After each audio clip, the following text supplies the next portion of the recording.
Friends, it's Bob again talking about forgiveness and forgiving. I'm a broken record on this. And with this, I want to address this morning something I think that is a little more kind of in your face in this whole thing. But I believe that what the Lord said to me is talk about stop lying to yourself. Stop lying to yourself. It's like, wow, dang, that's a pretty direct kind of an idea. But here's the idea. If you're packing resentment, bitterness, unforgiveness, admit it. A lot of times what ends up happening is we self-justify and we deceive ourselves and we think, well, I'm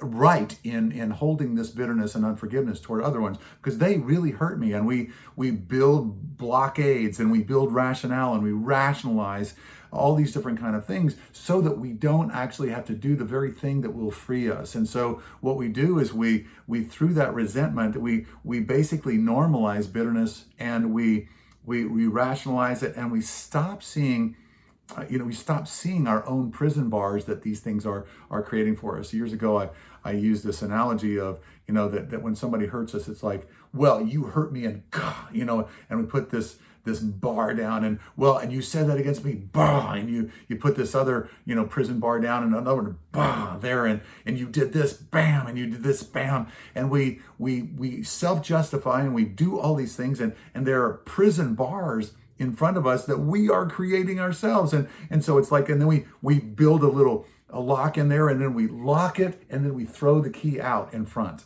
We throw the key out in front of us and saying, look, there, I'm safe. And you are safe. You're just safe in your own prison.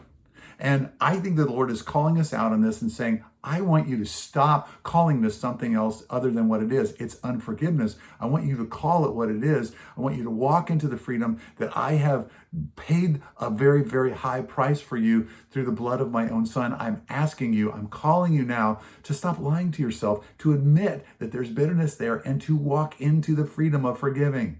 Walk into the freedom of forgiving. Stop rationalizing. Stop blaming. Stop comparing. Stop doing all the things, transferring stuff to other people, and admit and own it. I'm not saying own it and implode. I'm saying own it into action, into forgiving.